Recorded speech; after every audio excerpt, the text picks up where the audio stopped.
இவங்களுடைய பிறப்பின் சூட்சமம் அப்படின்னா என்ன சொல்லலாம் சார் கும்பத்துக்கு? பயங்கர அறிவாளி, இவங்க பயங்கர அறிவாளி. ஆனால் மனசை கேட்டு ஏமாந்து போயிடுவாங்க. நீங்கள் நல்லா பார்த்தீங்கன்னா என்ன சொல்கிறது, இந்த ஆர்டிஃபிஷியல் இன்டெலிஜென்ஸை அதே மாதிரி அப்டேட்டில் வருது பார்த்தீங்களா.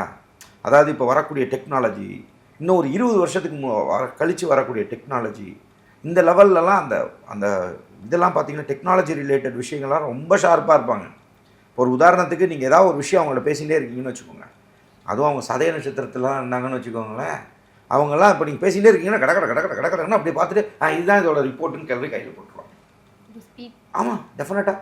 அதுவும் புரட்டாதி இதில் இருக்காங்கன்னு வச்சுக்கோங்க, அவங்களுக்கு தேனோ யூஸிங் தேர் பிரெயின், அவங்களுக்கு வந்து பார்த்தீங்கன்னா அவங்கக்கிட்ட பணம் இருக்கும். அதில் லக்கிலி நீங்கள் ஒருவேளை நான் சொல்கிறேன், இதை நீங்கள் புரிஞ்சுக்கோங்க, நீங்கள் ஆணாக இருக்கலாம் பெண்ணாக இருக்கலாம், கும்பத்தில் ஒருவேளை நீங்கள் புரட்டாதி நட்சத்திரத்தில் இருக்கீங்க அப்படின்னு சொன்னால் மேரேஜ் லைஃப் மட்டும் கொஞ்சம் பார்த்து கவனமாக பண்ணணும். ஏன் நான் சொல்கிறேன்னா, ஒரு குட் எனர்ஜி உங்கள்கிட்ட இருக்குது அப்படின்னா அது கரெக்டான பர்சன்ட்டை அது போய் சேரணுங்கிறத நம்ம பணிவாக சொல்ல கடமைப்பட்டிருக்கோம். ஏன் நான் சொல்கிறேன், இந்த பரணி நட்சத்திரம் தரணியாலும், கேட்ட நட்சத்திரம் கோட்டக்கட்டியாலும் அப்படிங்கிறதால சும்மா ஹம்பக், நான் சொல்கிறத புரிஞ்சுக்கணும். இதெல்லாம் கூட உங்களுடைய ஜனனகால ஜாதகம். இப்போ நான் ஒவ்வொரு நிகழ்ச்சியிலையும் ஏன் சொல்லிகிட்டே இருக்கேன் எனது அன்பார்ந்த ஆதன் ஆன்மீகம் நேயர்களே, இப்போ நம்ம பொது பலன் பேசுகிறதுனால அது பொது பலனுக்கான பேசிக்கான விஷயங்கள் பேசிகிட்டு இருக்கோம்.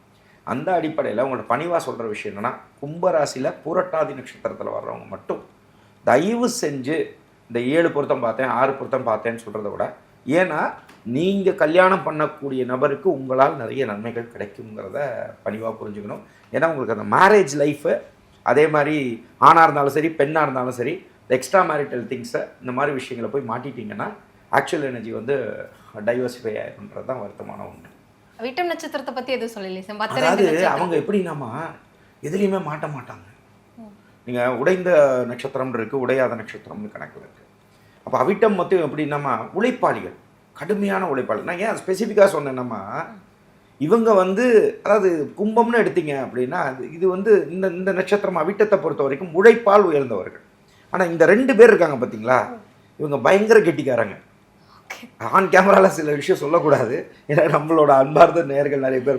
அப்போ அவங்களால என்ன வேணால் செய்ய முடியுங்க. அவங்க ஒரு ஸ்கெட்ச் போட்டாங்கன்னு வச்சுக்கோங்க, இதுதான் இப்படி தான் அப்படின்னு நினச்சிட்டாங்கன்னா அதை செஞ்சு முடிச்சிருவாங்க. அதுக்கு தான் உங்களுக்கு பணிவாக என்ன சொல்கிறேன், எதிராளி இருக்கிறவங்க யாருன்னு தெரிஞ்சு கரெக்டாக பிளான் போட்டு பிரெயினை வச்சு கேளுங்க, மனசை வச்சு கேட்டால் மாட்டிப்பீங்க.